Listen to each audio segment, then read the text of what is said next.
Hi guys! Welcome to Ma'am Shikan's Daily Habits.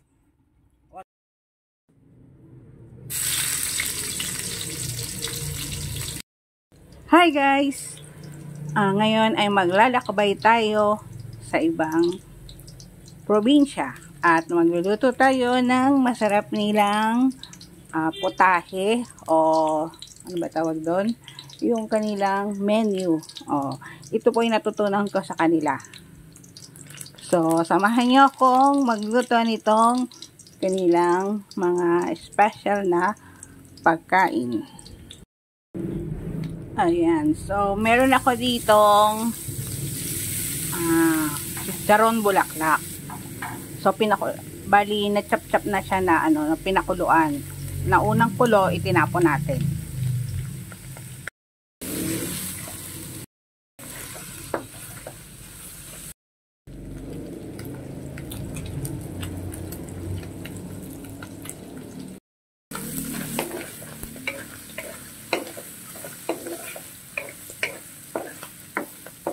So, medyo iba-brown ko lang ito. Medyo ma-toast ng konti.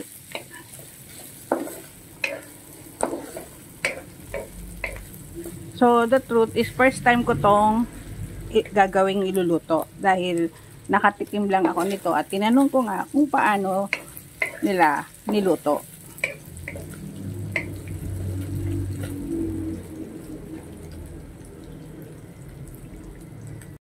Ayan, dahil medyo crispy na at nag-golden brown na, maglalagay na tayo ng soy sauce.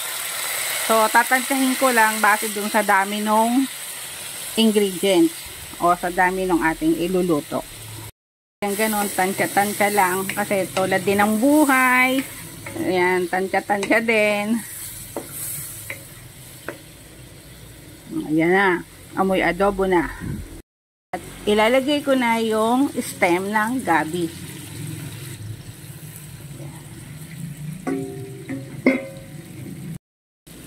So, talaga nga namang bawat probinsya ay may mga natatanging recipe.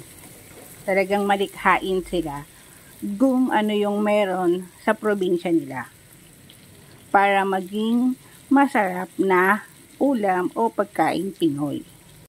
Natin itong ayan, yung leaves po ito ng gabi.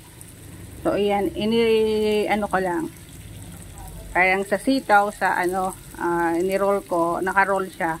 Yung kasi ito, yung dahon na to, ito yung baby na dahon, yung nakabilot pa siya.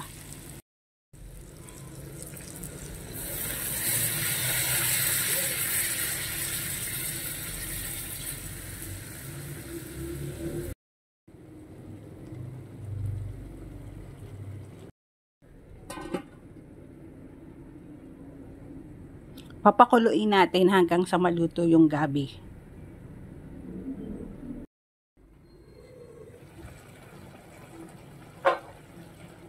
Ayan, ang ganda na ang color. At maglalagay ako ng vinegar. Siyempre, pag adobo, may vinegar. So, tatansyahin ko lang din yung dami. Ayan. Bakit nga ba malimit sa southern provinces ang mga delicacy o pagkain na ulam na gawa sa gabi? Dahil ang probinsya, mostly ng southern like Batangas, Quezon, Bicol, ay mostly mountain ranges na yung mga pangunahing pwede nilang itanim dun sa kanilang land. Ayan, at isa ang gabi at saka yung nyog. Kaya yung mga common na mga menu nila is may gata. Dahil ang Quezon, ang Batangas, Bicol ay maraming puno ng nyog. Dahil nga sa mountain ranges sila. Plus, yan, mga tanim din silang gabi. Yan, papakuluin lang natin siya hanggang sa maluto, matuyo yung yung pinakasabaw na yan na may toyo, suka at tubig. So, hintayin natin siyang matunaw, ay maluto, matuyo.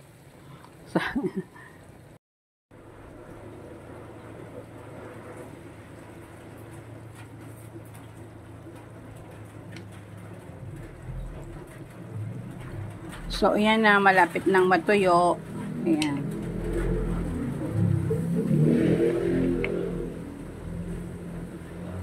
May nagsasabi na hindi daw pwedeng haluin, pero parang wala naman scientific yon yung paghalo sa gabi.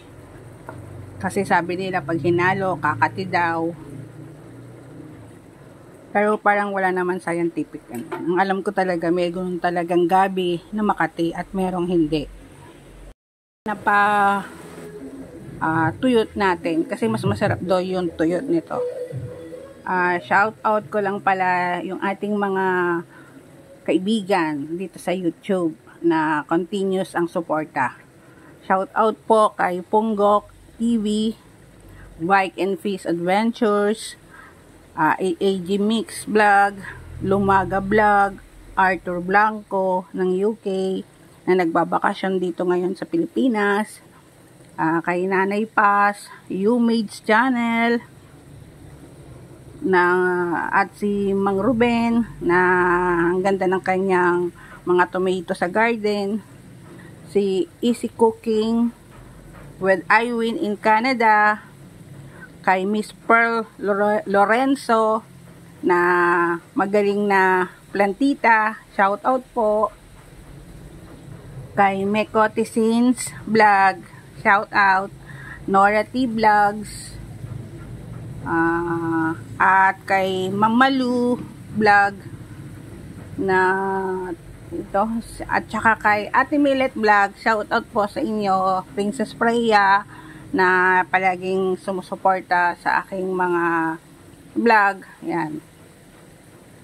Kay Katis Daylight, hello, shout out po sa inyo. Nayab's Kitchen, Nanay Leds TV,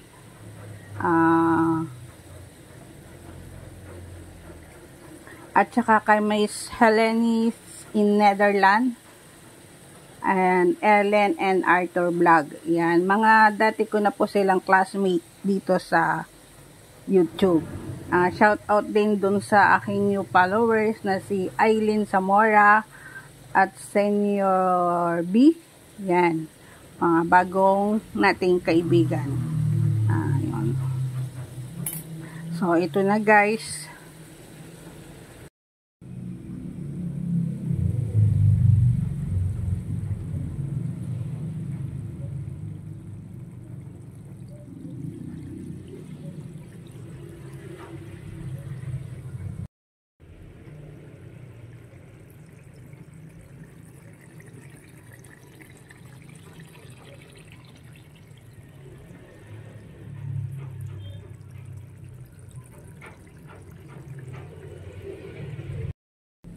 So, mga guys, thank you for watching and don't forget to like, share, and subscribe Ma'am Chicon's Daily Habits.